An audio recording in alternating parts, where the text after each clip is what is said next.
let's take a look at the accessories that come with the Bernina L450.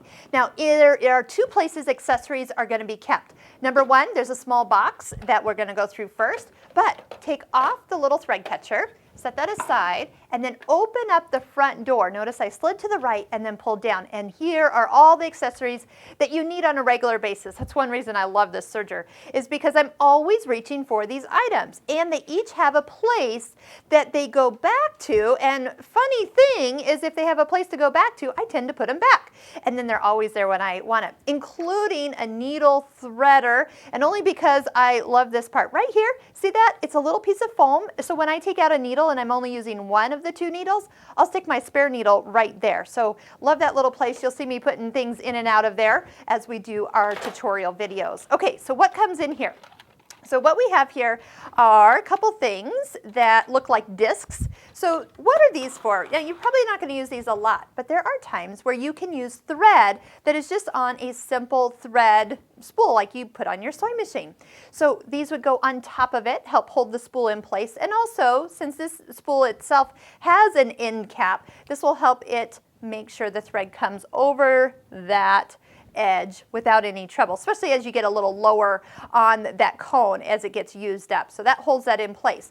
Now, right now on the serger is the little cone holders. They can go up the bigger cones and fit in here. Now, if you ever can't find one of yours, well, check your cone. It probably snuck up in there, and all you have to do is just pull it out. Now, you notice I have thread that is color-coded and that we're going to use. So all the samples that we're going to do, you're going to really be able to see like where the green is and where the red is as we show you how to use these every part of this serger. That's kind of what we do around here at sewingmastery.com. So you do have 4 of those little discs. We'll kind of pull those out of the way.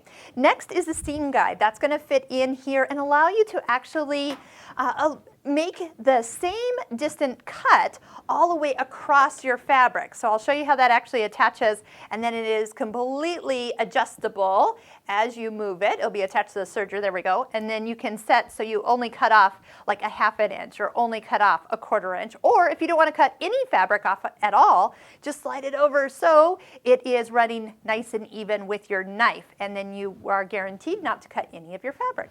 All right, we've got also oil in here. Now, yes, take a look at the service video for cleaning and taking care of your serger.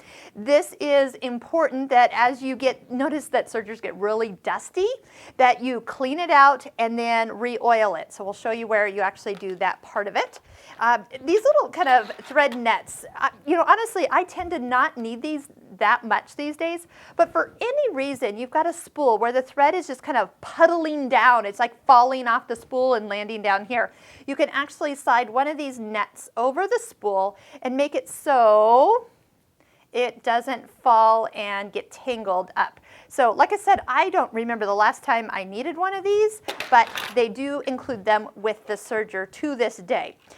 An extra knife. So if you eventually will find that your knives will get dull, and you do have a spare knife here. Now, what will dull your serger knives more than others? So cotton fabric is very natural, so that's not a hard thing to cut through. But as you get into serging fleece or things that are polyester or tricot, those fabrics are man-made, so that's going to dull your knife quicker. Have you ever noticed how your scissors get duller faster when you cut in certain fabrics? Same thing for your serger knives. So you've got a spare there. If you need more, just contact your local Bernina dealer. They can give them to you, or well, you can buy them from them. They can help put them on, but it is doable for you to actually do that yourself. Screwdriver for being able to get in here, and I bet that is for taking the knife on and off, but don't quote me on that, but I see that there is a wrench in here. Okay, so those are accessories that come in the small little box separate from your serger. Now, the ones that actually are in the front. So first off is the Torx screwdriver. That is the one that you use to take the needles in and out here.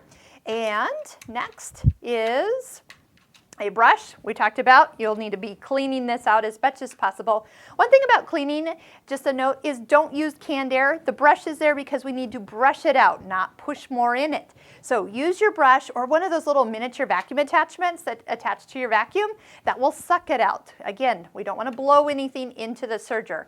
This is a great pair of tweezers. Don't let anybody get a hold of these because you really want to keep them close by with your serger. Next, there's a little white button here. I'm going to just lift it out. This is a 2-thread. Okay, I was going to lift it out. It's kind of, it's got a little end to it, so there must be a little trick. I don't want to pull too hard. It is for your 2-thread overlock stitches. There we go, kind of looks like this. It will actually attach to your upper looper when we get to that. So I'm going to just slide that back in there. Well, it's nice that it doesn't want to fall out. And then last is the needle threader. Dun, da, da. So not only is it a needle threader on one end, but it's also a needle inserter on the other end. So you'll see me from time to time drop a needle at this end and then lift it up into the serger. So great little tool. Once again, don't lose that. And then there is a pack of needles close by. And just a note about needles. These are the exact same needles that go into your home sewing machine. So that means that when you need a needle and it's late at night, you can reach over to your sewing machine collection. You do not need to get special overlock needles like some brands and models out there. So they're identical to your sewing machine ones. You just need to use not anything smaller than a 70 and no larger than a 90 in the serger. So, but you could do like a denim needle, size 90. If you're working on denim fabrics, get that nice sharp point to help you go through all those. So love all the features. You're going to see me put these in and out of here throughout our videos because those are the most common things that we need to keep close by when we work with a serger. So you ready to get set up? Let's start next by threading up the machine.